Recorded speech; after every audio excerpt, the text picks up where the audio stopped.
Well, good afternoon. I'm Chris Howard. I'm CEO of Crossfuze, and I'm with Michael Robertson, CIO of Shutterfly. And I'm really fortunate to have a conversation with Michael today about the things that Crossfuze and Shutterfly have been doing together for the last several years. I think it'll be really insightful for some of our other customers about the challenges that they've taken on and the things that we've achieved in terms of business transformation and using ServiceNow as a platform to really impact their day-to-day business. So thanks for doing this, Michael. I really appreciate the time. You're welcome. I'm glad to be here.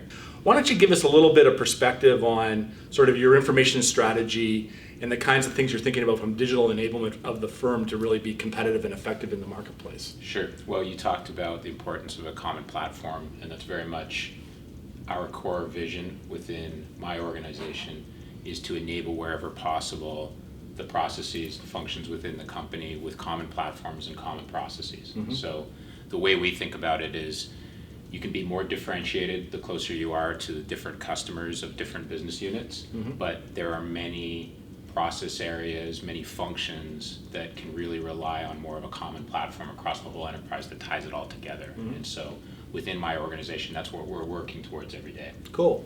So so that fits well with in terms of the notion of ServiceNow as a platform within that context.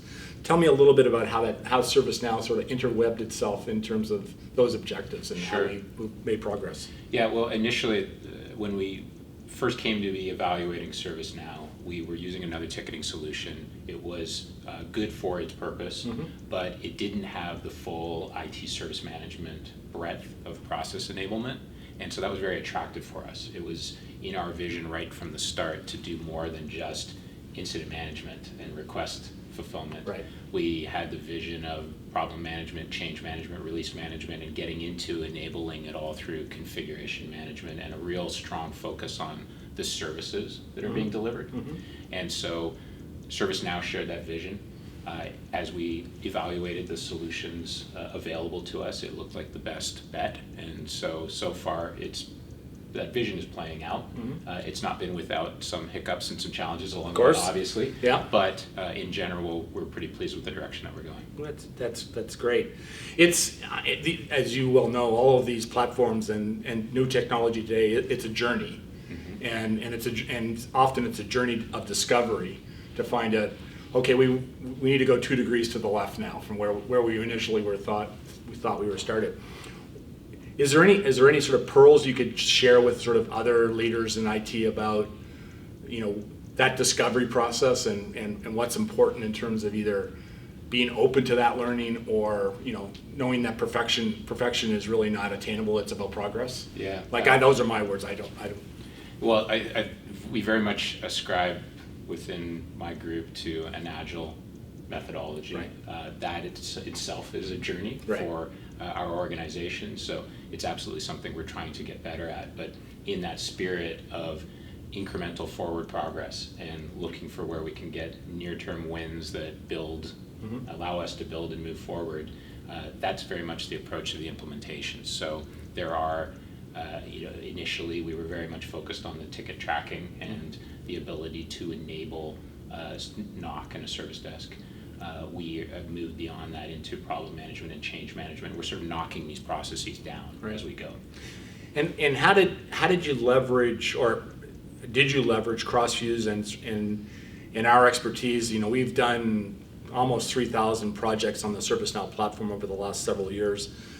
I'm hoping that there were sort of insights and guides that we were able to provide that helped you avoid some pitfalls and get further faster than you might otherwise have done.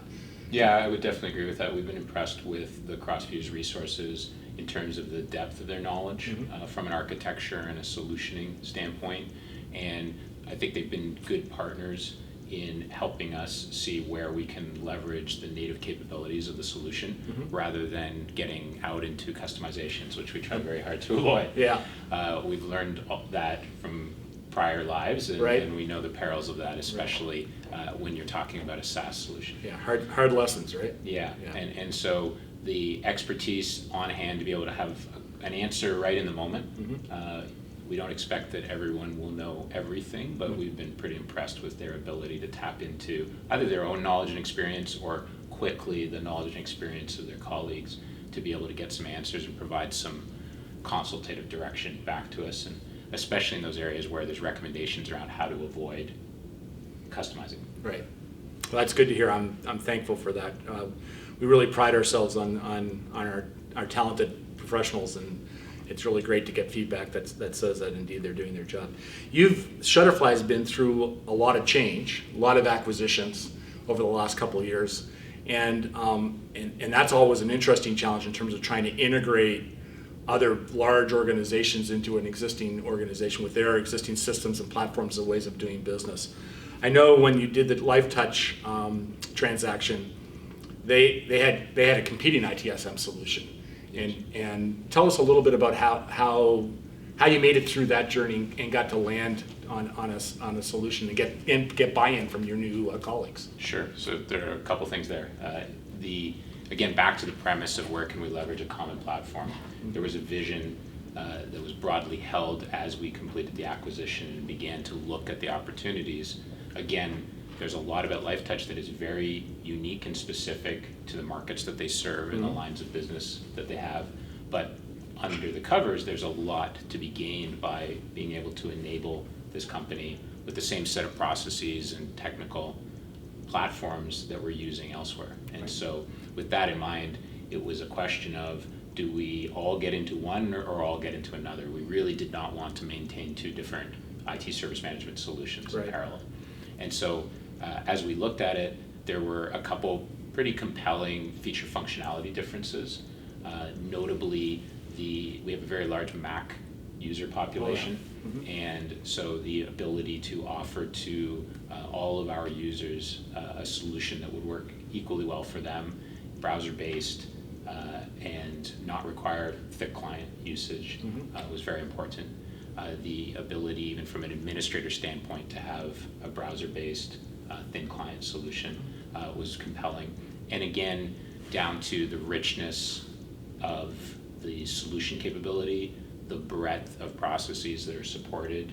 I won't say a bad thing about Cherwell because again, it served the purpose very well. But again, as we think about the broader vision of enabling these IT service management processes, ServiceNow looked to be able to carry us better going forward.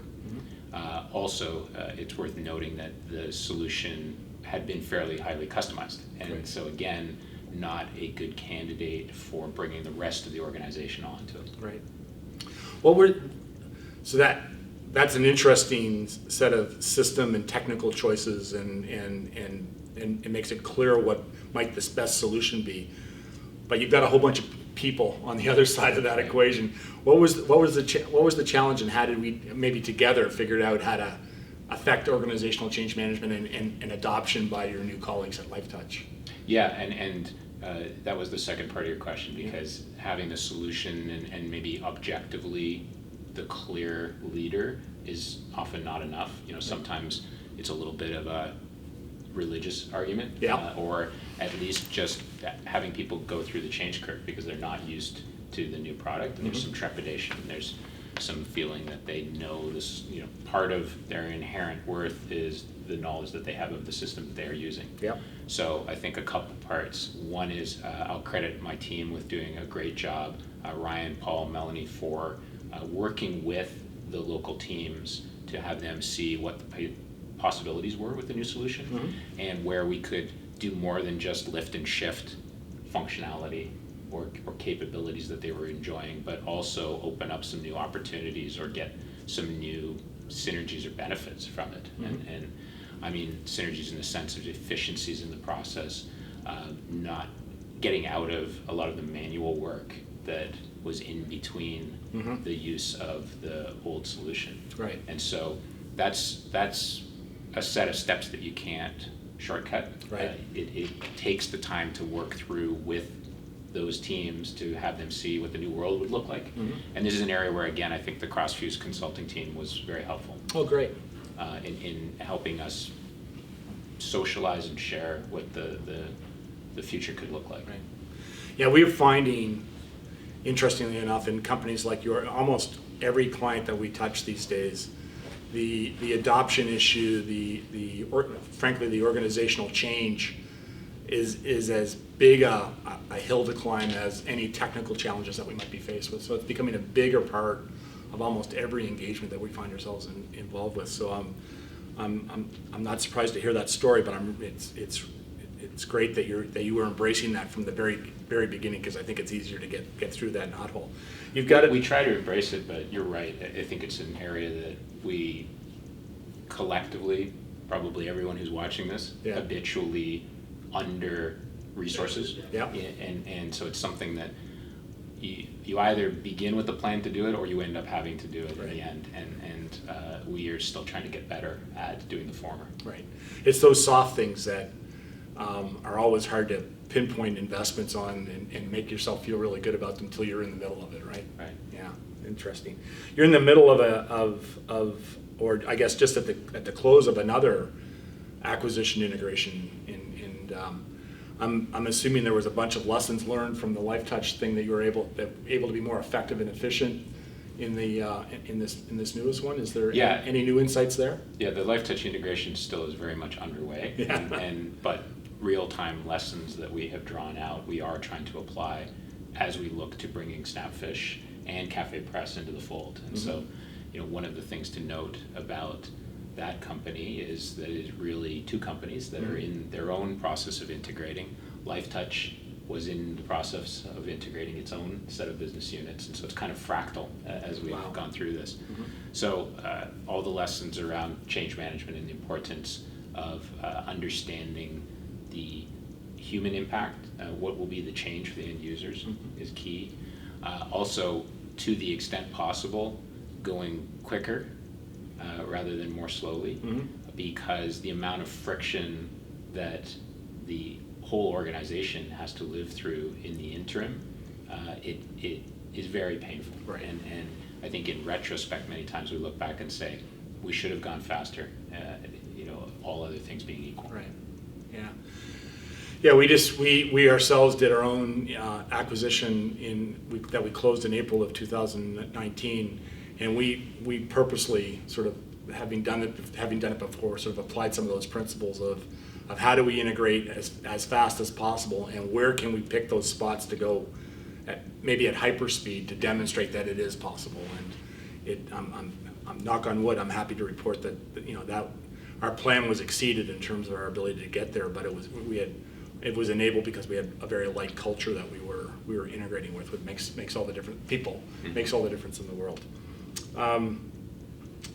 So tell me, one of the things that's triggered in terms of this conversation is the thought about the objective measures, the KPIs, the things that you can demonstrate to both within your organization, but to your other colleagues around the executive conference table, that these investments are really making a difference. What are the things that you've grabbed onto in terms of process improvement, employee engagement, and ease of use, and improved productivity that makes the investments come to life in terms of everybody else you're talking to around the table about the business? Yeah, I think the obvious ones we look for in the case of getting to common platforms. You look at the financial synergies that you get from not carrying, and this is not just let's say the subscription cost of various solutions, but all the other ancillary costs that go into it. Right. There's, of course, the efficiency and clarity of getting to a base of data that gives you a perspective on the whole organization. And it's not to say that everybody's using ServiceNow, in this case, in exactly the same way across every team, but it does give us the ability to get a better sense of where certain processes are automated and where there's still work to do. And so, the examples I gave in the LifeTouch world, it was pretty clear in those cases where we were able to identify, in just what I would call arms and legs terms, how much time and effort is going into supporting a certain manual process. Then we can look to see if we have successfully removed that effort. In theory, that helps people pivot their attentions to more value-adding activities. Right. That's a little harder to validate after the fact. Right. But we are looking at where we're building in those process efficiencies. And then in terms of how the solution is being used, there are the usual KPIs that would be in place for those teams that they use to measure their ability, and inherent in the ability to achieve time to resolve, for example, is the ability to use the solution well and collaborate well. Right. That's great. Yeah, it's important. These things are not without significant investment, and it's important to be able to demonstrate, I think, reasonably quickly that the impact is being felt and making a difference to the business. So that's really good news. One of the things that's really true about the ServiceNow ecosystem that we're in, and the hyper growth that ServiceNow is enjoying in the marketplace, is great resources are really scarce. I live that every day these days in terms of building our own team, but I know that you do too. One of the things I was intrigued by when I was getting a debrief from the account team was how you've used an interesting, what we think is a very interesting solution that we have managed now in our portfolio, in terms of being able to create the ability for you to access our talent on a as needed basis to solve particular problems. And I think you've come up with a pretty interesting use case around how to get at a set of technical capability requirements across the spectrum of the platform, knowing full well that doesn't reside in any one person. Can you give me some sense of how that manifested itself? Because that's a really interesting outcome that you got. I think you've said it well. Okay, it's good. Where at the size that we are, which some of the other companies would look at us in the space and say we're very large, but within our teams, we're very lean teams wearing a lot of hats. And so it's difficult to find, especially as we're bringing on a new process area like configuration management, to find out in the market the people that would have the expertise that has to be deep enough to be effective for us, and broad enough because we can't have people that are hyper specialized. Right. And so I think that your offering is a really good solution for that. We do have the intention of continuing to build up the capability in-house, but from a time to market standpoint, this gives us a leg up. It gives us the ability to tap into expertise quickly as part of our maturation of those processes, and it really takes away a little bit of the roll of the dice that you have in bringing in resources. Well, that's great, because I mean we've seen Managed Now used in lots of different variations, but this one is a slight twist on the theme that I think as we'll be able to talk to it. Once we get some experience in being able to say it's really worked well for Shutterfly, I think we'll be able to take it to some other clients and solve similar problems for them. So I'm intrigued by that. I wanted to switch gears and talk a little bit about sort of IT's brand within Shutterfly and how ServiceNow and Crossfuze maybe have enabled that to get to either a better place or maintain its good stature within the firm. Do you have any stories that you can share with your colleagues about how you've used these kind of projects to demonstrate improvements to the rest of your community so they feel good about IT? Yeah, it's interesting. We have, especially for the ServiceNow products, a lot of the customer base, if you will, for those solutions are other technology organizations. Right. And so in that regard, and this would be familiar for many CIOs in the audience, we don't have the monopoly on all technology that's used to run the business. Right. And so we just consider ourselves to be the organization that is providing this set of capabilities, is accountable for managing, supporting, and helping to drive the roadmap for that set of capabilities, and that's working across all of our other technology organization stakeholders to make that happen. And so in that respect, I wouldn't say it's any different from the way we would look at any other enterprise application, but it is maybe a little unique in that it's a much more predominantly technology-oriented set of stakeholders, which means that of course, you have, in some respects, maybe a higher bar that you need to achieve. But again, as I shared earlier, I think our team has done a great job working with them and really trying to understand how they use the solution, how they could be using it better, and continuing to work with the teams to find ways to drive even more commonality of process, more consistency in how we're leveraging the solution. Interesting. do you see sort of the next step of leveraging the platform beyond sort of your technology colleagues to other sort of workflows in the organization, whether it's customer service or HR, that are, you know, obviously mainstays for where ServiceNow is taking the platform, but I'm wondering whether or not within your organization you see a role for ServiceNow in some of those workflows. We do, and it's an area where in some adjacencies we have already leveraged ServiceNow as part of an ERP implementation that we're doing. There's no shortage of change going on at Shutterfly, so we are in the process of rolling out a new ERP solution that again consolidates the entire company onto one platform. And as part of that, the team is working with our HR counterparts, because they're among the first out of the gate with this, to leverage the solution rather than in emails as a way of capturing incidents and requests. Now, you know, there's some nuances to the HR world in terms of the privacy and confidentiality of cases, and so those are some things we're working through. Right. But in general, there's some indications that this could be a helpful solution for them in certain areas.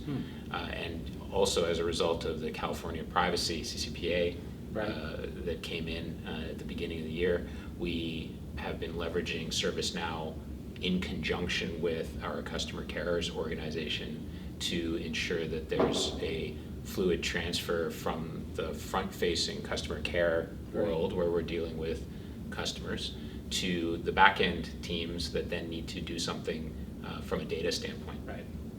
So creating that closed loop and making sure that everything's ticked and tied, so to speak. That's right. As the accountants would say. Yeah, and allowing people to then work in solutions that are already comfortable and familiar to them. So our customer care team can be working with their solution for addressing customer needs, and our technology teams who have to work with the customer records can be, without any sort of contravention of the privacy that is the core of that solution, can at least get the work done in order to be able to satisfy the request. Interesting. So lots of change, lots of transformation, lots of new system activity at Shutterfly. When you think about the business 3 to 5 years out from now, and you're sitting around the leadership team having those conversations, what are the pillars of big challenge and opportunity for someone in your seat that you see the business bringing to you? Yeah, I think the core of it is how to enable more with less, and that's across an ever larger organization, just getting more operating leverage out of the technology solutions that we are supporting. And that's where we get to that common platform, common process vision, because that enables other functions to also do more with less across the board. One of the other things, of course, at the core of it all is data, and not just having data, but having insight that you can derive from that data. And that's one where there's still a lot of work to do. But as we look ahead, this is an area that we continue to lean into. But frankly, at this point, a good amount of the work we're doing is the unsexy stuff of just consolidating groups together and getting to commonality of process and platform. No trivial task. No. Yeah. And we continue to find new challenges for ourselves in that area. So the work continues. Yeah, I understand, and I have empathy. But we appreciate the opportunity to be working, at least in some small way, along with you in that journey. Well, Michael, this was really insightful, and I really appreciate the time that you provided to us. And I hope you and the audience really are able to lean in and hear what the Shutterfly experience has been and what Michael's been through and the challenges that he and his team still face. I think there's some really interesting lessons to be learned there. Best of luck. Thank you. Keep it going. It's a pleasure. Cheers. Thanks, Chris. Thanks, everybody.